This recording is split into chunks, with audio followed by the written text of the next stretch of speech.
Hello friends.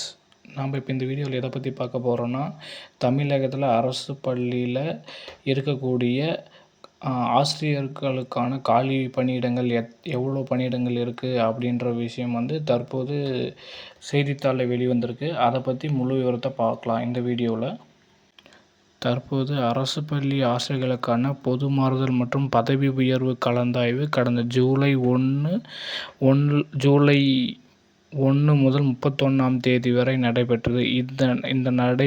இந்த கலந்தாய்வு முடிவு பெற்ற பின்பு தமிழக அரசு பள்ளியில் காலியாக இருக்கக்கூடிய ஆசிரியர்களின் எண்ணிக்கை எத்தனை பதவிகள் காலியாக இருக்குன்னு தெரிய வந்திருக்கு.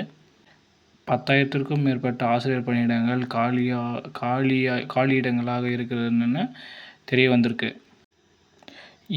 எந்தெந்த ஆசிரியர்களுக்கு எவ்வாறு காலி பணியிடங்கள் இருக்குன்னு நம்ம தெளிவாக இப்போ பார்க்கலாம்.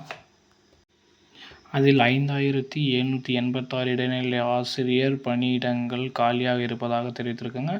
அது மட்டும் இல்லாமல் 2,000க்கும் மேற்பட்ட முதுநிலை ஆசிரியர் பணியிடங்களும் 2,600க்கும் மேற்பட்ட பட்டதாரி ஆசிரியர் பணியிடங்களும் காலியாக இருக்குன்னு பள்ளி கல்வித்துறை அதிகாரிகளால் தெரிவிக்கப்பட்டிருக்கு. இந்த ஆண்டு அரசு பள்ளியில் மாணவர் சேர்க்கை மிகவும் அதிகமாகியிருப்பதால் கூடிய விரைவில் டெட் மற்றும் முதுகலை பட்டதாரி ஆசிரியர்களுக்கான தேர்வு அறிவிக்கப்படும் என நம்பப்படுகிறது. ஆகையால் தேர்வுக்கு தயாராகி கொண்டிருக்கும் நண்பர்கள் மேலும்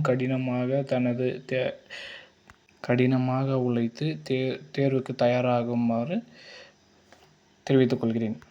தேங்க்யூ ஃப்ரெண்ட்ஸ்.